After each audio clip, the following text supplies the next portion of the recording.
It began on a rain-soaked night in the small coastal town of Haverside. A young woman carried her laboring dog into the clinic, expecting nothing more than a simple birth. But when the vet's hand froze midair, his eyes fixed on the newborns glowing faintly under the sterile light, the room fell silent. From that moment on, their lives would unravel into a mystery so deep, even the ocean seemed to hold its breath. Rain came in steady sheets over Haverside, a quiet coastal town that knew the smell of salt and rust and the sound of foghorns more than it knew sirens. Lena Tran eased her old pickup to the curb outside the clinic and whispered to the trembling dog on the blanket beside her. "Easy, Nix. I'm right here." The dog's breath came quick and shallow, her belly rolling in tight waves. Each time the wipers scraped across the glass, Nix lifted her head and stared toward the sea, as if listening to something Lena couldn't hear. Inside, the waiting room lights were the cool kind that made everything feel a touch too clean. Dr. Rowan Hale met them at the door with a calm nod and steady hands. He was the sort of man who could hold bad news without dropping it. "Let's get her settled," he said. And the words alone made Lena breathe again. Maya Ortiz, a slight college kid with a brave face, laid out towels and warmed saline like she'd done it 100 times. It was almost midnight. Thunder rolled somewhere beyond the dunes. They moved Nix to the exam table. The dog pressed her paw into Lena's palm until the pressure felt like a promise. The first contraction hit hard, a deep, full-body shudder that traveled from ribs to tail. Rowan's voice was low and even, counting breaths, checking pulse, guiding nature along. "She's strong," he said. "She's ready. Stay with her." Lena nodded, but her mouth had gone dry. She'd found Nix the previous winter near the loading dock at the cannery, all ribs and wild eyes. Since then, the dog shadowed her life like a second heartbeat. Tonight, that heartbeat was sprinting. The clinic had a way of swallowing sound, leaving only the tick of instruments and the hush of air through vents. When the moment came, it came fast. Rowan leaned in, one gloved hand braced, the other guiding. Lena felt Nix's muscles bunch beneath her fur, a final push, a thin cry, and then a tiny body slid into the world, and the clock on the wall seemed to stop. Rowan's hand froze mid-motion. It didn't tremble the way nervous hands tremble. It held still like a photograph. The room narrowed until it was just him and the small life in his palms, and the kind of silence that turns the spine to glass. He drew a slow breath, and the breath sounded wrong in the bright room. Maya took an involuntary step forward, then halted. Lena smelled the sharp, clean bite of antiseptic and felt the table's cool edge through her jeans. "Doctor?" Her voice cracked on the second syllable. Nix gave a soft, urgent whine and tried to lift her head. Rowan angled the newborn toward the light. Under the white LED, the pup's coat did not simply gleam. It gathered the light, threading it along each damp hair like a thin run of glass. When Maya reached to switch to the lamp with a warm bulb, the sheen vanished, and the fur looked ordinary, almost dull. Back to LED, and the faint glow returned, not bright enough to boast, just enough to argue with reason. "That's not possible," Maya whispered, too loud for a whisper and too soft for anything else. Rowan didn't answer. He brushed the towel across the tiny chest, checked the rhythm beneath his fingertips, and turned to the monitor. The machine ticked Nix's heart in green. The pup's hind legs twitched, not random and weak like newborns. The movement fell into time with the soft electronic pulse, as if the small body recognized the beat and wanted to meet it halfway. Lena slid her fingers along Nix's ear. "You're doing great, girl." She said it for the dog, but the words were for herself too. She had the unwelcome thought that she was watching a door open in a house she'd lived in all her life, and realizing there had always been a room she didn't know about. "Breathing is strong," Rowan said, voice steady again. "Reflexes are unusual." He set the pup against Nix's belly, and the little mouth found warmth with frantic purpose. He had the second set of towels in hand by the time the next contraction hit. The second arrival was quicker. It came with a tighter cry and less struggle. The same glass-threaded shimmer moved across the coat under the cool light, the same dimming under the warm bulb. On the chest, barely visible, a pale swirl of hair formed a small spiral no larger than a dime, not a scar, not a birthmark exactly, but a pattern. Rowan bent close, blinked once, looked again. The monitor kept lazy time. Rain pushed against the windows like a restless guest. "Doctor?" Lena said, but the question died in her throat. Nix shifted and licked the second pup with exhausted determination, the kind of work that has no argument because it's older than words. Maya swallowed. "Should I call the on-call tech?" She already had the phone in her hand, screen dark, thumb poised. "Not yet," Rowan said. His manner gentled the refusal. "We keep it quiet for Nix. We watch and we document." He glanced at Lena, and she saw the rest of the sentence he did not speak. "We don't invite the world unless we must." The third contraction rolled through like a stronger tide, and by then the clinic had the strange feeling of a church at night. The lights made a little island in a dark sea, and everything important happened within 3 feet of a stainless tray. The third pup slid free and pulled air like it had practiced. The tiny chest rose and fell, and the small legs drew in, then pushed out, and a soft tremor passed through the metal table. Maya steadied the tray without thinking. She looked to Rowan. He looked to the clock. They both looked to Lena as if the center of gravity had shifted and chosen her. Nix's paw flexed against Lena's palm. Lena leaned closer, and for an instant she thought she heard something below hearing.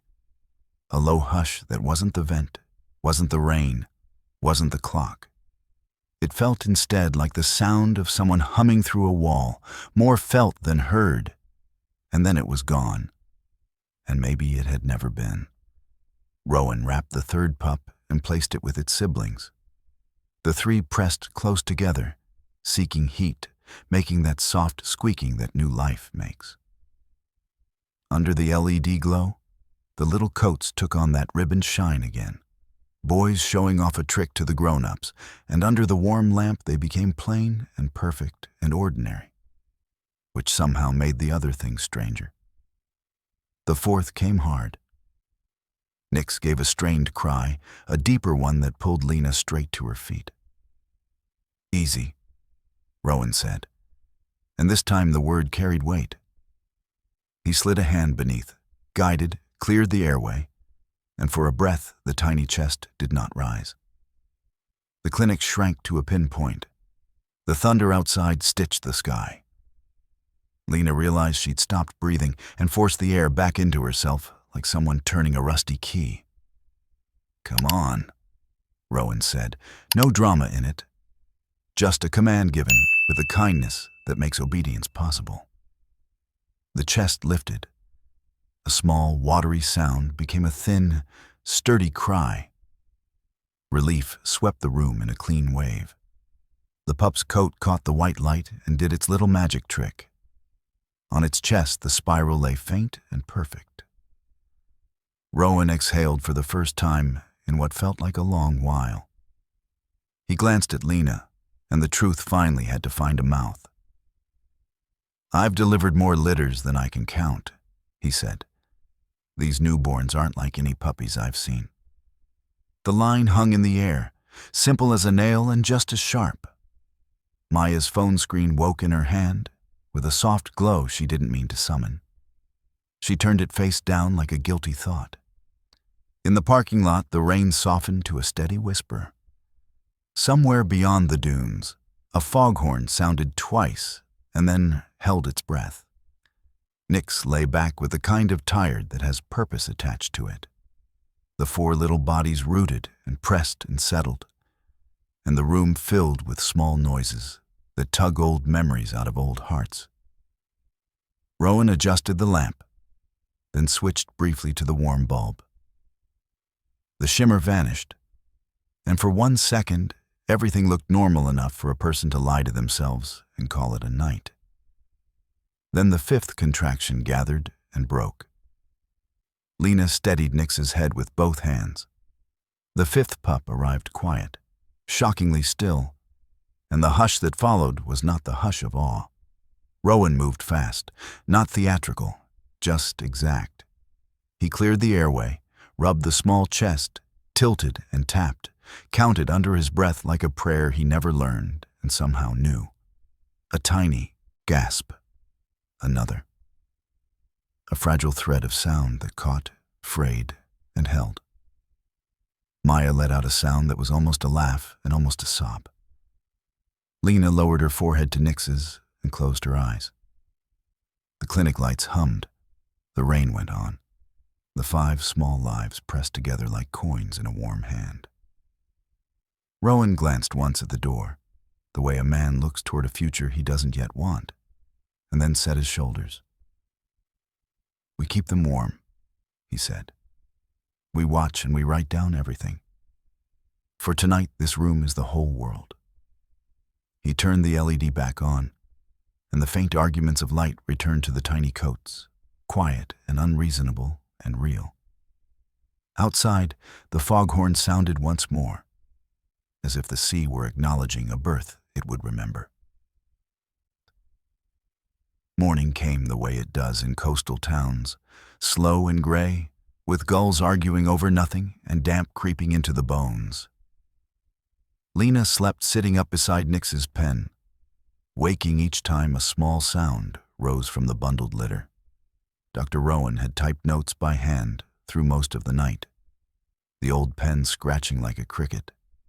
Maya brewed coffee so strong it tasted like courage, and poured it into paper cups that went warm in their palms. The clinic looked ordinary if you didn't look too closely. Towels drying on a rack, a calendar with last month still clipped up. But the new day didn't sit right. The light felt thinner. The walls remembered the sentence Rowan had said and couldn't forget it. He checked Nix's gums, her temperature, her pulse. All good. He checked the pups again. Under the cool lamp, their coats took that faint, stubborn shine. Under the warm bulb, they went quiet as stones. He logged it, line after line, as if careful words could build a fence around reality. Maya wiped the counter and glanced at her phone without meaning to. Habit, not hunger. The black screen threw back a dim picture of her own face. Then, as she adjusted a lock of hair, it caught something behind her and made a ghost of it in the glass.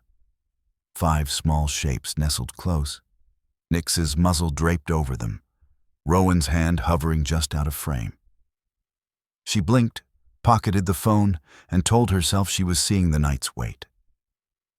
She did not open any app. She did not press a single button. Sometimes the world doesn't need help to move. By 9, the rain had given up, but left the streets shining. Theo Park, the kid from the hardware store with a skateboard and a camera for a second heart, rolled past the clinic, saw Maya through the window, and lifted a hand. She lifted one back without thinking. A minute later, his text arrived with a link. He claimed he'd stitched together a mood reel from glimpses through the glass last night. Nothing clear, just suggestion and atmosphere. "It looks like a miracle under a fish tank," he wrote. "I blurred everything." She shouldn't have clicked. She clicked anyway. The clip was snow and shadow and the hum of a borrowed soundtrack, even blurred, even dark. There was something in it that pulled the belly tight. She didn't share it. She didn't have to. Someone else already had. Lena walked to the front desk to stretch her legs and saw 3 strangers across the street pretending not to stare. One pointed a phone and then turned it down when she looked up. Rowan closed the blinds halfway. The clinic's bell jangled as the delivery driver came with saline and gauze and left with more questions than boxes. By 10:30, a black SUV with government plates eased to the curb. A second car tucking in behind it like the shadow of a doubt. The lead woman stepped out in a neat gray suit, hair back, eyes that took measure without malice. She introduced herself as Iris Caldwell from the Coastal Biosafety Division, and the badge she showed had more weight than noise. "We received reports of an anomalous birth," she said, voice even, not unkind. "I need to see the animals and your records." Rowan's shoulders set like a man bracing a door. "My patient is stable. The litter is nursing. We can show vitals and logs. No invasive procedures today." "That may not be your decision," Iris replied. And for a moment, Lena disliked her. Then Iris glanced at Nix through the partially open door, and something softened. "I'm not here to make a mess," she said more quietly. "But if there's a public risk, I'm bound to act." Another car slid in while they spoke. No plates that said anything, just tinted glass and a man whose smile was polished by practice. He carried a silver case with corners meant to impress. "Meridian Biosystems," he said, as if that explained why he belonged. "We partner with animal health facilities to secure breakthroughs. Our legal team can expedite custody for responsible study." "Custody?" Lena repeated. The word tasted like metal. Nix lifted her head and gave a low, tired growl. The pups pressed in tighter, small bodies pulsing with the uncomplicated need to live. Rowan moved without hurry, putting himself between the case and the pen. Maya stepped to Lena's side, like a smaller shadow finding its parent. Theo stood outside the door now, phone forgotten at his side, eyes wide. Iris watched all of it. You could see she was counting variables, not enemies. "Dr. Hale," she said, "for now, consider the clinic under a protective order. No animals leave without my authorization. I will review your documentation and confer with our lab. If your logs support a controlled observation on site, we'll proceed that way." "That buys time," Rowan said. "It buys clarity," she answered. She turned to the Meridian man. "You will not enter this facility. If you have questions, send your counsel to my office." He smiled again, thinner. "We only want what's best for everyone." "Everyone," Iris said, with a dry little breath, "usually means the person saying it." He inclined his head and stepped back. But as he left, another Meridian tech knelt at the rear of the ambulance, parked at the curb, fussing with a loose strap like a helpful neighbor.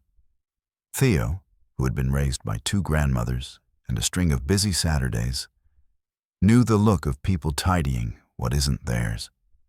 He drifted over as if bored, watched the tech's fingers, saw the brief flash of adhesive and the tiny square of unfamiliar gray fixed near the bumper. "Hey," Theo said, friendly as July. "That your van?" The man rose with the wrong kind of smile and walked away without answering. Theo lifted his phone, took a picture of the little gray square, and texted it to Maya with 2 words, "Not ours." Inside, Iris read the first page of Rowan's notes, then the next. Her face did not change, but her posture did. She stopped leaning forward as if to take, and instead stood as if to hold. She asked for the monitor logs. She asked to see the lamp test. The faint shimmer under LED looked less like a trick the 3rd time and more like a quiet fact. She switched to the warm bulb herself and watched it vanish. She looked at Nix, at the exhausted kindness in the dog's eyes, and drew a longer breath. "Protective order stands," she said. "No removal today. We'll reevaluate at 4. Lena let herself breathe.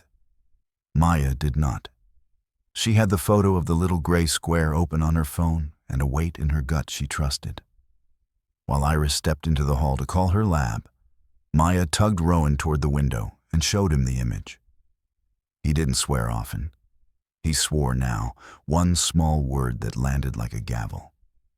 He checked the ambulance, found the square tucked in the shadow of the bumper, and peeled it free with a steady hand. When he turned it over, the adhesive stringed away like spider silk. He dropped it into an empty specimen jar and screwed the lid down tight. "Tracker," he said. "Someone wants to know where these little ones end up." Lena stood beside Nix and felt the old dog breathe against her palm. The room was warm. The coffee had gone cold.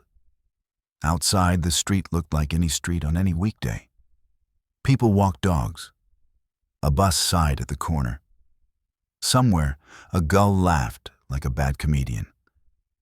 But in the space between the blinds and the glass, between the world that looked ordinary and the one that was not, a day turned. Iris stepped back in with a face that said her phone call had not made her life easier. "Until 4, she repeated. "Then we decide next steps." Lena nodded. 4 was a lifetime if you used it well. She glanced at Rowan. He glanced at Maya. Theo, still at the door, lifted his chin. The pups slept, small and radiant beneath nothing anyone could explain, and Nix closed her eyes, trusting them because trust was her job. The storm had passed, but the air held its memory. In that hush, the clinic became a tight circle of promise, and outside it, the eye of something larger began to open. They left before the clock could think about 4. Rowan signed the discharge sheet as if paperwork could bless a decision, then handed Lena a canvas bag with formula, gauze, and a flashlight that still smelled faintly of his garage. Maya carried the pups in a lined crate against her chest, arms wrapped like a seatbelt. Nix, stitched together by grit and instinct, rose when Lena said her name and walked as if her legs remembered better days. Theo took the rear, scanning for anyone who looked like they knew too much. Iris watched from the doorway and did not try to stop them. "Use the coast road," she said, so low it couldn't be official. "I'll stall who I can." The town slid past with its crooked porches and flaking paint, then gave way to dunes and scrub, the Atlantic shouldering the horizon with that patient strength the old learned to trust. Breaker's Point jutted from the headland like a thumb of granite, the lighthouse a pale column against a pale sky. It had kept ships off the rocks for 100 years and then retired, the way certain men do, silent but still standing. Old Nate lived in the keeper's cottage with a garden of crab pots and a radio that could pull weather from a whisper. He met them on the path with a knit cap pulled low and a look that said he had seen plenty and judged less. "You picked the right place," he said, opening the gate with a shoulder. "The wind minds its business here." Kira, Nate's granddaughter, came out with blankets and a thermos, and the kind of smile people carry when they have learned to meet the world halfway. She was 20 at most, a wiry thing with hair pulled back and hearing aids small enough to miss if you weren't looking. "I've got the lamp room cleared," she said, patting the crate as if to steady the tiny lives within. Inside, the lighthouse was cool and smelled of old paint and salt.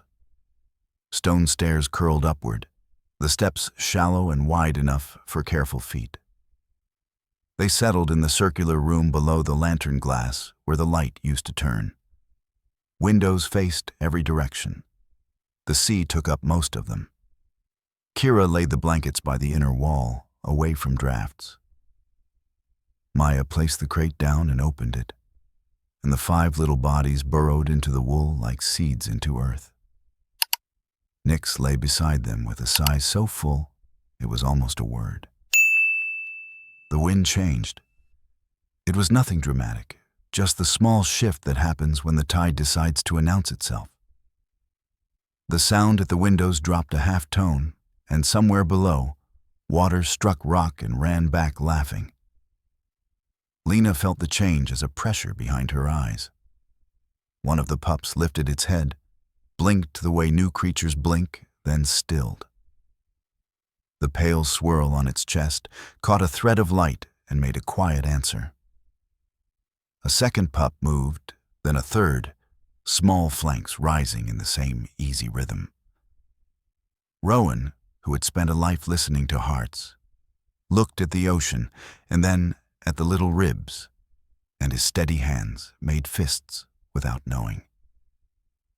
"I don't know what to call it," he said, "but they're meeting the water halfway." Kira touched the stone with her palm. "I can feel it in the wall," she said. "Like a hum you don't hear, just sort of." "No." She smiled, surprised at herself. "It's nice. Like when you finally find the radio station that isn't fighting you."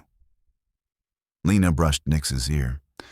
The dog's eyes had gone soft, that heavy softness that comes after a night that never ends.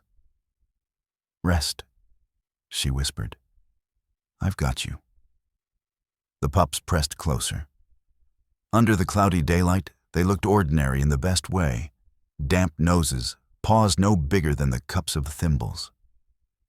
Under the small LED lantern, Rowan clicked on to check their bellies. The faint, glass-threaded sheen returned, stubborn as an idea. Outside, gulls had been milling like usual, loud and unreliable. Then, as the tide rose a hair more, the birds circled once and came down on the rocks below the light, a quiet ring of white and gray, heads tucked as still as Sunday. Theo stood at the window, phone in his pocket for once, a boy with both feet in wonder. "I've never seen them sit that close," he said. "They act like somebody told a story and they don't want to miss the ending." Rowan took a handheld recorder from his bag, the kind he used for dictation when computers felt like too much.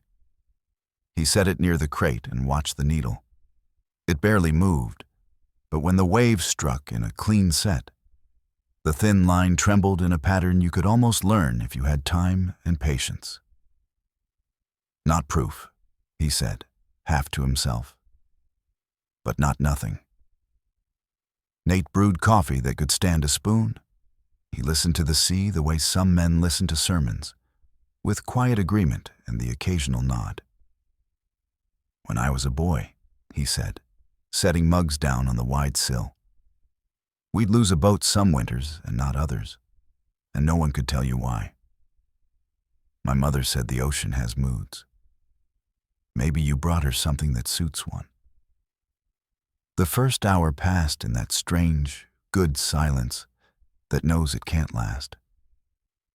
Then the quiet shifted again, not in the wind or the water, but in the way Theo's eyes narrowed while looking at a blank part of sky. He stepped away from the glass and squinted, then stepped back and raised a hand to shade against the glare.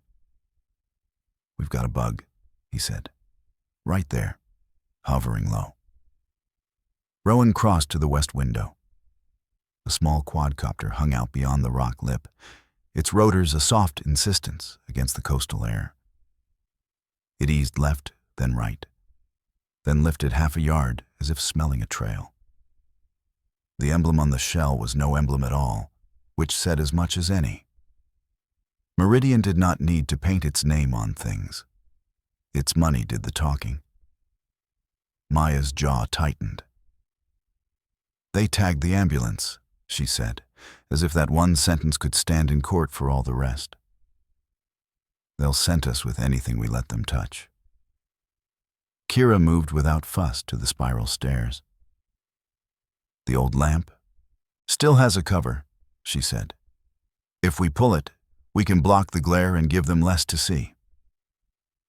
Nate took a coil of rope from a hook because certain problems respect rope. Theo tugged a canvas tarp from the storage closet that smelled like oil and storms, and they climbed, careful with their feet, careful with time.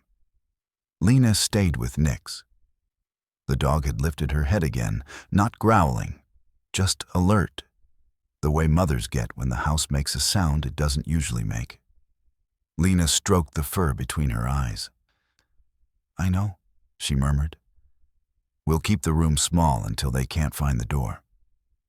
She glanced at the recorder. The thin needle made a small, steady tremor, and she chose to take comfort in it. Up top, the room with the lantern glass was all angles and light. Kira and Theo wrestled the tarp into place, tying off to old iron rings that remembered storms with names. Nate stayed at the hatch, counting heartbeats, telling the wind what it could do and what it could not. Rowan stepped to the catwalk and lifted his hand, like a man asking a question of the sky. The drone tilted toward him, then back, then nosed higher, as if scenting a better idea inland. It changed its mind. It dropped to the level of the lower windows and slid along the curve of the stone, peering like a thief hunting keys.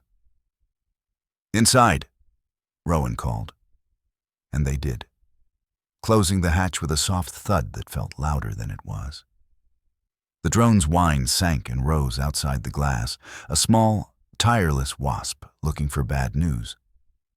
Maya took her phone out, not to film, but to count. "Battery life," she said. 30 minutes, maybe 40, depending on payload." "Plenty of time to be a nuisance," Nate said. He leaned an ear to the wall. "But even wasps have to land sometime." They waited. The pup slept, then stirred, then slept again. The drone kept its complaint, a steady midge sound that set teeth on edge. After a while, Maya stopped counting and started measuring her breaths to the slow push of the ocean, and the edge dulled. Kira rested her palm on the stone and smiled at nothing. Theo stood with his hands on the sash, like a boy holding a gate against weather. Lena watched the crate and thought of all the rooms in her life that had changed shape and still held. The foghorn sounded once, low, like an old man clearing his throat before telling the part of the story no one believes. Down on the rocks, the gulls stayed seated, patient as parishioners. The drone rose with a sudden, irritated lurch and veered seaward, as if a hand had tugged it by a string none of them could see. It hesitated, wobbled, and then skated out past the headland, a black bug against a pale strip of light where the sun finally remembered its job. Theo let out a breath he might have been holding for a week. "It'll be back," he said. Rowan nodded. "So will we," he answered, and the words were plain enough to lean on. They had a few minutes of the kind of quiet that lets the body settle into itself. It didn't last. Out on the coastal road, 2 vehicles eased into view, dark glass and careful tires, one behind the other, keeping pace the way professionals do when no one's timing them but pride. Maya's phone lit with a text from Iris that was only 3 words and a comma. "Hold, I'm coming." Afternoon found them keeping small, careful promises to one another. Old Nate kept the kettle filled and the doors latched. Theo kept watch with a teen's attention sharpened by purpose. Kira walked the round room like a quiet metronome, palm to the stone, checking for drafts and listening with more than ears. Rowan unrolled a canvas pouch and set out what he had.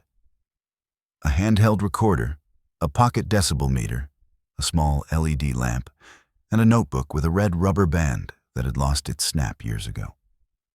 Lena sat with Nix in the crate of pups and learned the weight of stillness, the way mothers do when the world turns too loud. "Let's see what we can learn without bothering them," Rowan said. He dimmed the room until the sea filled half the windows like a gray-blue lung drawing breath. He clicked the LED to cool white and watched the faint ribbon sheen rise on the pup's coats as if the light had tugged it up by a thread. He switched to the warmer camping bulb. The shimmer sank away. He wrote it down, almost tenderly, as if careful handwriting could coax the unknown into speaking plain. Then he set the recorder near the crate and tapped the mic. Nothing but wind.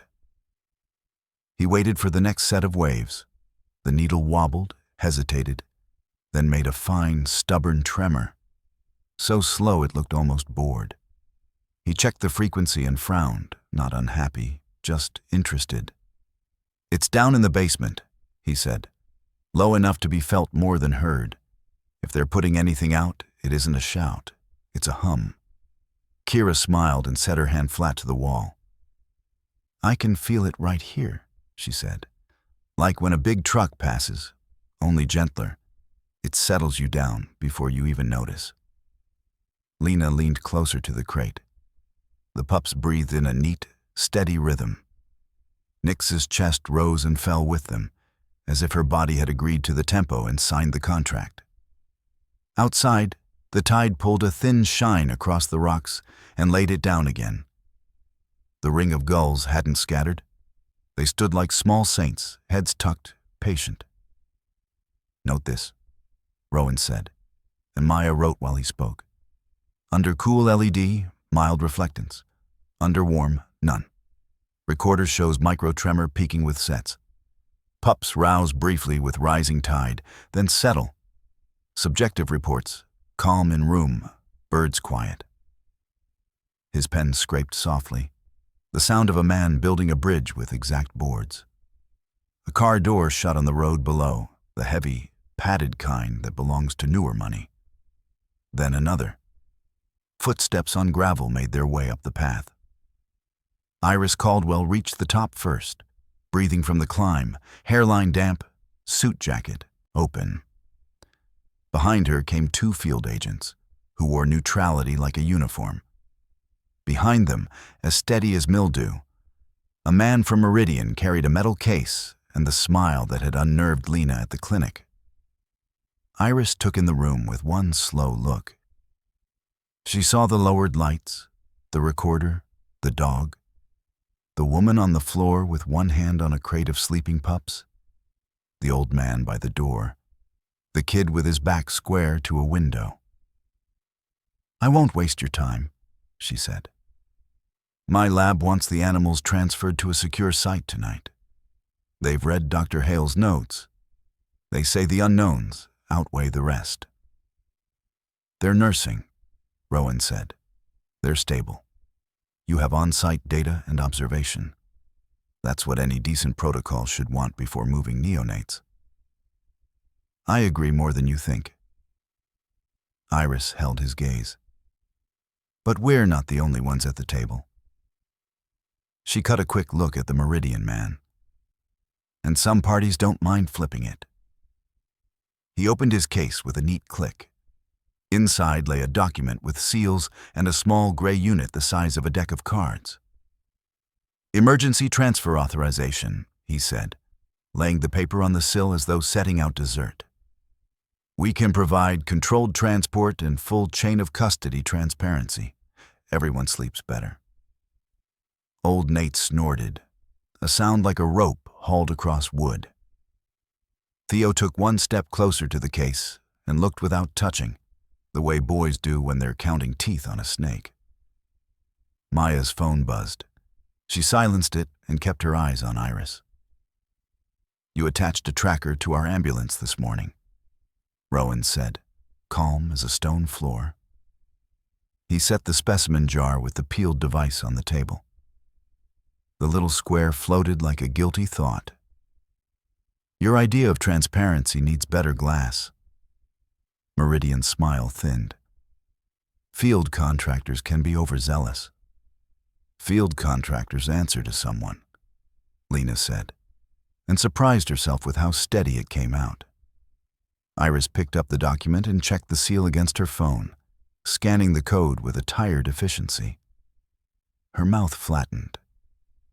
"This isn't ours," she said. It mimics our format, but the authorization string is garbage.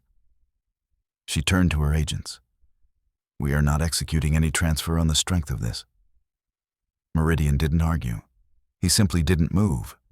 He had brought momentum, not law. Rowan lifted the recorder, pressed play, and let the room hear what it had already felt. A faint, even thrum, slow as a giant's breathing through a wall. Not music, not language. Comfort. The gulls below shifted as if remembering they had feet. Kira blinked and smiled, a small, involuntary thing. Iris looked at the meter, at the pups, at Nix. A woman who had been hired to prevent harm listened to a sound that did not announce danger and tried to seed doubt in her orders. If they have any effect at all, Rowan said softly. It's to quiet the room they're in. We can demonstrate that here. No need to move them tonight. Iris stared at the forged order again, as if the paper might confess. Then she folded it in half and slipped it back into the open case. Protective order continues, she said. We do controlled observation here for 24 hours. We close the headland to the public. Meridian has no standing. She gave the man a look so flat he finally took a step back. He didn't leave. He made a phone call by the door instead, voice pitched low, vowels softening until they were nothing. Theo glanced at Maya. Maya glanced at Rowan. A wire of awareness ran around the room and cinched tight. Lena stroked Nix's neck until the old dog's eyes found hers. You're safe, she whispered. It wasn't a guarantee. It was a promise, which is different and sometimes stronger. A gust hit the glass high above them, rattling the lantern room like a coin in a jar. The recorder's needle quivered, then settled again. The sea pressed in with the first tone of evening, that deeper blue that puts edges on things. Iris holstered her phone and moved to the window, watching the road. I can't hold them off forever, she said quietly. Too many eyes, too much rumor, but I can hold them until morning. Morning's a long time, old Nate said, if you use it right. Down on the rocks, a hush rippled through the ring of birds, the way wheat moves under a steady hand. The pups stirred together and went still again, 5 small chests keeping time with a patient tide. Rowan wrote one more line in his notebook and set his pen down like a man closing a prayer book. Maya brought mugs, Kira tucked blankets tighter. Theo locked his elbows and squared his shoulders. The Meridian man snapped his case shut, his call finished, his eyes unreadable. The lighthouse listened with them. So did the water. And somewhere just beyond what a human ear can hold, a gentle tone kept the room from breaking. Iris's radio crackled with a burst of static and a few clipped words that turned her face to a harder kind of careful. She met Rowan's look, then Lena's. They're not quitting, she said. They're regrouping. She checked her watch and took a breath that could go to either side of right and wrong. We make our stand here tonight. Evening came with a bruise-colored sky and a wind that couldn't make up its mind. The lighthouse took the first gusts and gave them back as a low moan in the railing. Iris worked her radio and listened between the crackles. What she heard made her face harden.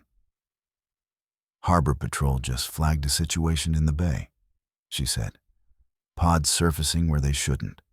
Reports of whales turning toward the shoals. Old Nate looked out past the point and didn't bother with the glass. Tide's wrong for that, he said, like a man telling weather to behave. If they nose into that shelf, they'll scrape their bellies raw. Rowan lifted the recorder, again, and watched the needle. The pups had roused and resettled, 5 small rhythms easing into one. He could feel it through the floor more than he could hear it, the way a house feels a freight train before a person does. "If they're as sensitive to low tones as we think," he said, "the bay may be full of noise they can't solve." Lena stroked Nix's shoulder and felt the dog push back into her palm. "Tell me how to help." Iris made a decision and didn't dress it up. "We try a field test at the dock," she said. "Not a stunt, not a circus. We keep the circle small. If the pups have any calming effect, we use it. If they don't, we stop. Rowan, you run it. Lena, you stay with Nix. Maya, you keep a record. Theo, no public feed." She turned to him. "I'm asking, not ordering." Theo swallowed. "I can film without streaming," he said. "If we do good, we'll need proof." Meridian's man had hovered near the stairs long enough to learn the corners of the room. He set his case down as if to help, hands just a shade too eager, eyes already measuring the distance to the door. Old Nate saw the math and put himself in the way without making a speech. "We'll need lanterns," he said, "and rope." They moved like people who had decided to move. Kira wrapped the crate in a blanket and held it like a baker carries bread she's proud of. Maya slung the recorder across her chest and tucked the meter in her pocket. Rowan took the LED lamp and the notebook and the steady breath of a man who has run out of later. Iris keyed her radio and told Harbor Patrol to clear the small dock below the lighthouse. The path down was slick with spray. The sound of the ocean turned from a wall to a door they had to pass through. The dock was just a T of planks, with a cleat at each corner, old wood that knew better than to brag. The water beyond the pilings carried a restless shine. Farther out, the shapes rose and fell. Dark backs, the quick white of spouts, the sad mistake of a turn toward the flats. Harbor Patrol swung a light in a slow arc and called warnings no whale could hear. Rowan set the recorder on the planks and clicked the LED to the cool setting, not because it mattered to the water, but because it kept his world in the same rules. He nodded to Kira. She lowered the crate to knee height, opened the lid a hand's width, and let the pups taste the night. Nix pressed close to Lena's leg and made a sound that wasn't quite a cry. The pups stirred, one by one, as if a soft cue had passed from mother to children. Their tiny chests lifted, their small mouths opened in the motion that makes no noise to the human ear. The dock gave a long, low shiver that didn't come from wind. Maya watched the meter and then forgot to. "It's there," she said, wonder nudging fear out of the way. "It's there and it's steady." Out in the bay, one of the broad backs rolled, then another. The turn toward the shoals faltered, and old instinct waking up like someone shaking a shoulder. The uneasy chatter of gulls thinned. A breath later, a long exhale blew across the water with the sound of a man who has put down a heavy box. The nearest animal corrected its line and eased away from the flats. Then a second, then a third. No sudden miracle, no fireworks, just a course changed by the width of a hand, and then another, until the line became a path. Theo's fingers tightened on his camera. He didn't hit the button. He watched and bit his lip the way boys do when they're trying to be men.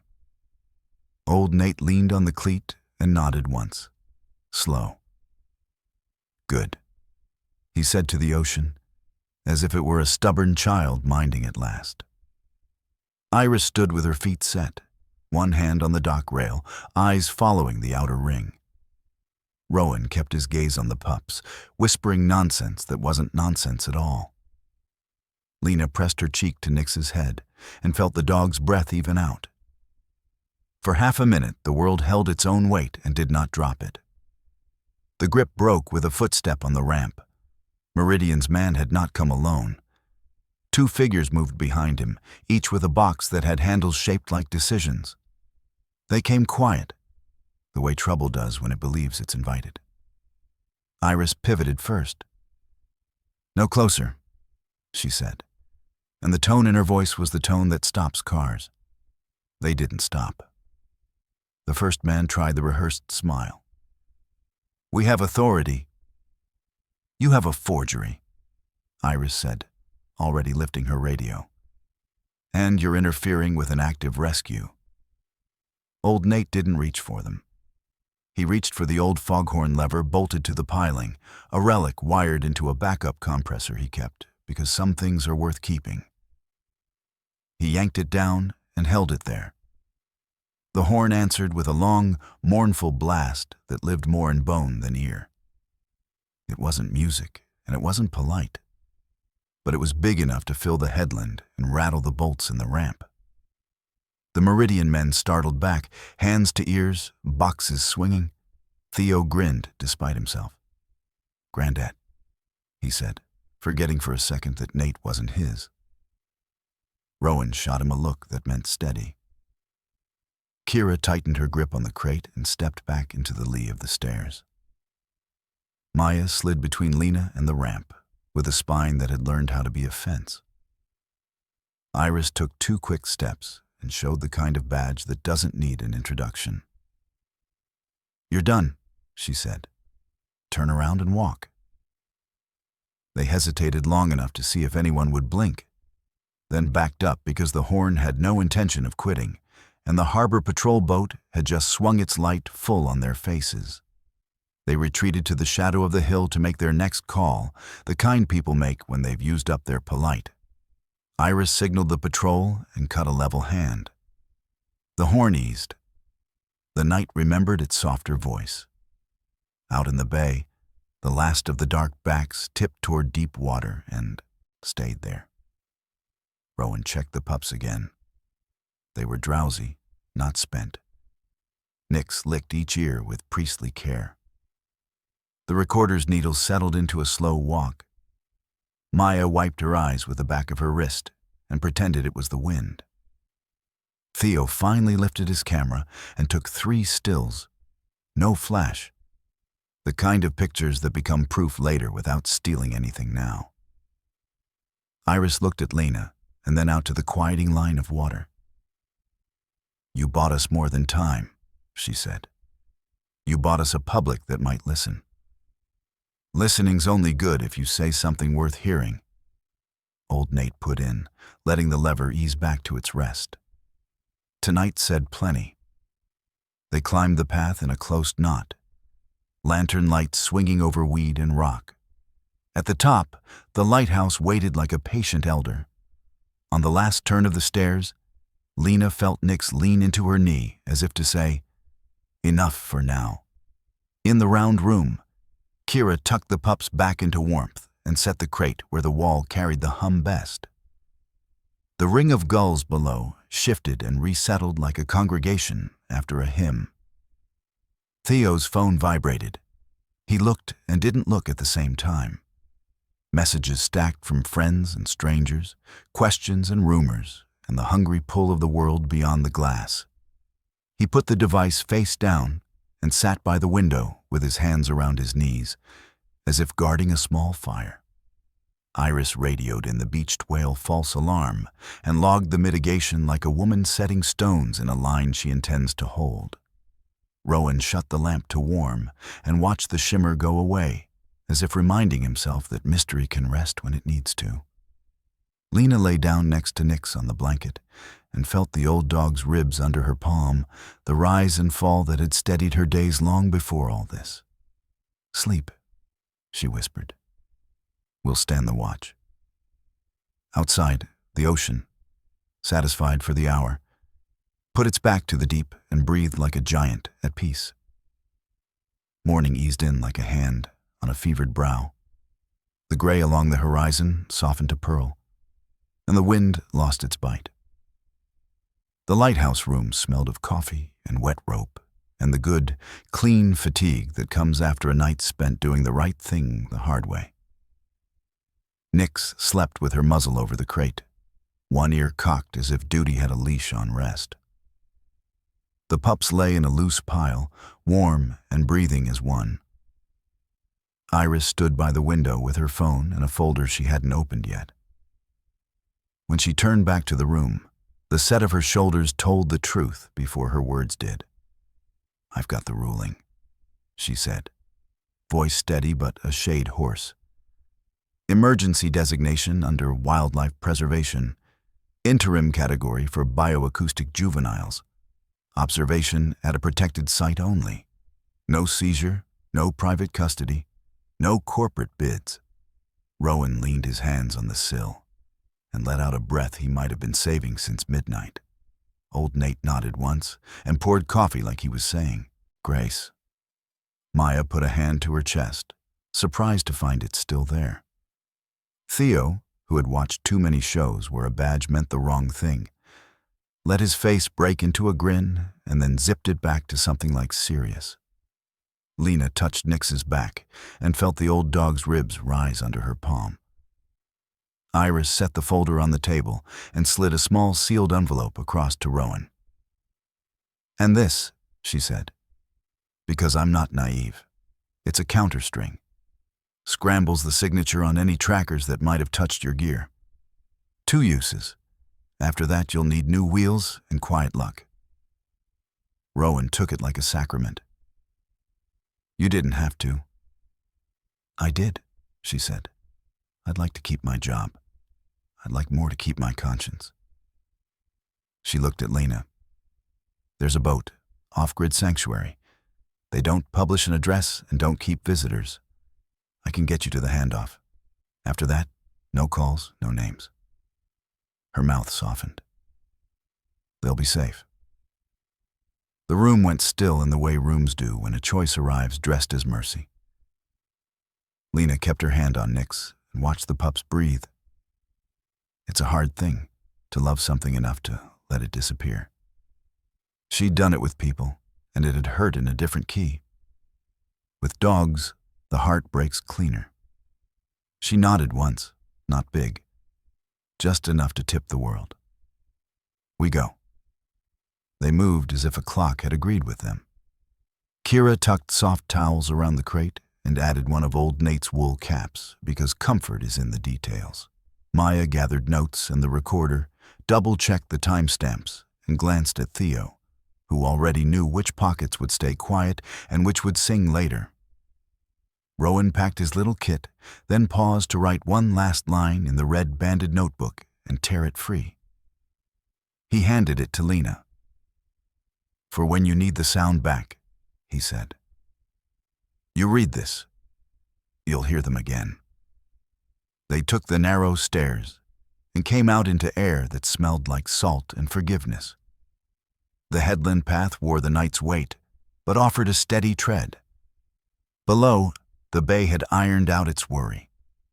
The small government boat nudged the dock in neat little breaths. A second boat floated beyond the pilings, low and workmanlike. Paint scuffed, no name on her transom, the kind that keeps secrets without ceremony. Harbor Patrol cleared the dock. Iris walked point, agents at a respectful distance. The man from Meridian watched from the road, phone to ear, jaw tight with the kind of smile people use when the plans changed and no one sent them the memo. Theo lifted his camera and took a wide still. Lighthouse, dock, the line of the horizon like a rule under a row of words.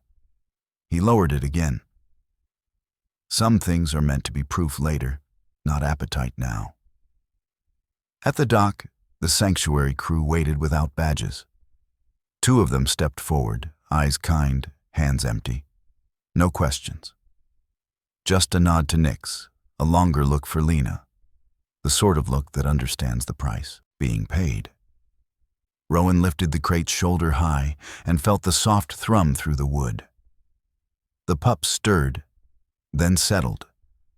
The recorder on Maya's strap gave a polite little twitch and stilled. Lena knelt on the planks with Nix. The old dog licked each small head in turn, as if anointing them for a road she couldn't walk. Her throat made a low note no one taught her.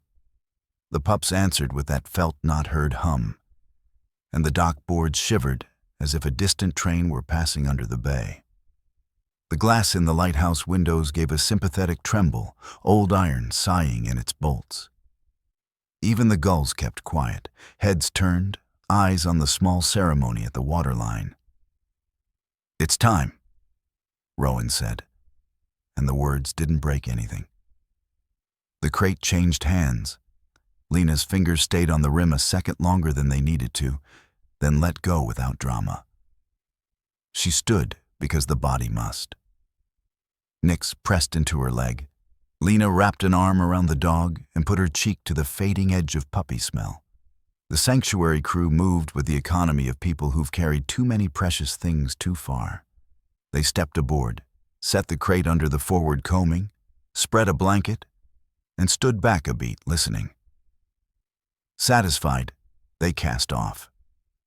The boat eased into the channel without fuss. No heroic wake, no wave to the crowd that wasn't there. Only the quiet insistence of a small diesel and the soft slap of hull against morning water. At 20 yards, the hum reached them like a farewell in the bones. At 50, it turned into memory. The line of the boat crossed the broken fence of sunlight and kept going east until the shape became less boat than idea, and then less idea than wish. Back on the dock, Iris handed Rowan a printed confirmation, stamped and signed. "This closes the loop," she said. "On paper, at least." She turned to Lena. "I can't promise I'll keep every hand off your door, but I'll keep mine where it ought to be." "Good enough," Lena said. Old Nate set a big hand on Theo's shoulder, the kind of hand boys stand up straighter under. "All right," he said. "Let's give the day back to itself." They climbed the hill as the sun finally cleared the seam of ocean and sky. In the round room, the light warmed the stone, and the lantern glass threw little coins of gold on everyone's faces. Kira laughed once, soft and quick, from pure relief. Maya flipped the recorder off and tucked it into her bag, like a small bird she meant to release later. Rowan unscrewed the little envelope, fed the counterstring into a battered tablet, and scrubbed the clinic's signal. The ambulance, the spare phone in his glove box, all of it.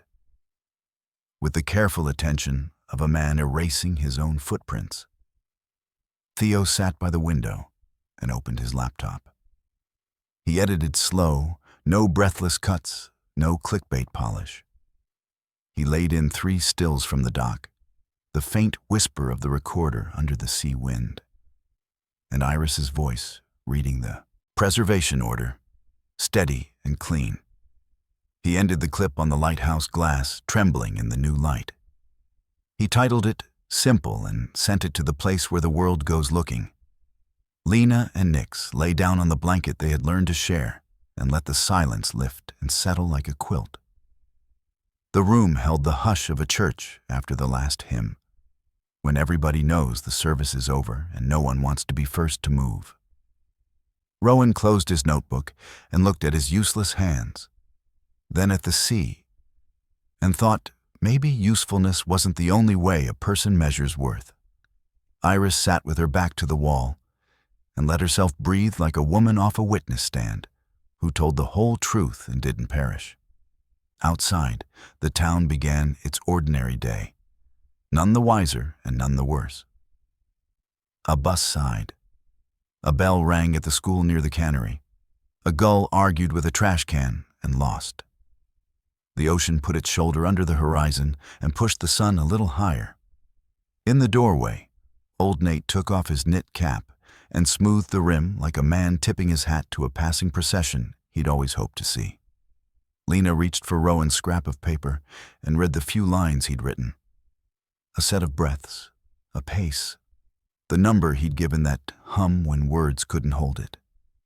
She closed her eyes and heard it again. Small and steady, the sound of something rare moving away into its proper life.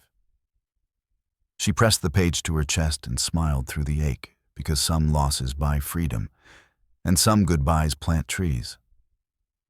By the time noon found them, the sanctuary boat was gone from every map that matters. The only proof left sat in a lighthouse where the windows still shook sometimes for no particular reason, and a handful of people who had decided that not everything marvelous needs an audience. Nix slept. Lena held her. The day steadied. The room remembered. And the sea, satisfied that the little singers were on their way, breathed the long, deep breath of a world that, for once, had done right by its mysteries. If this story touched something in you, even just a small spark, drop a quick 1 in the comments so I know you're here. If you felt the silence at that lighthouse, hit 0. Your comments keep these stories alive. And don't forget to subscribe. We've got more true tales of loyalty, mystery, and heart waiting just around the corner.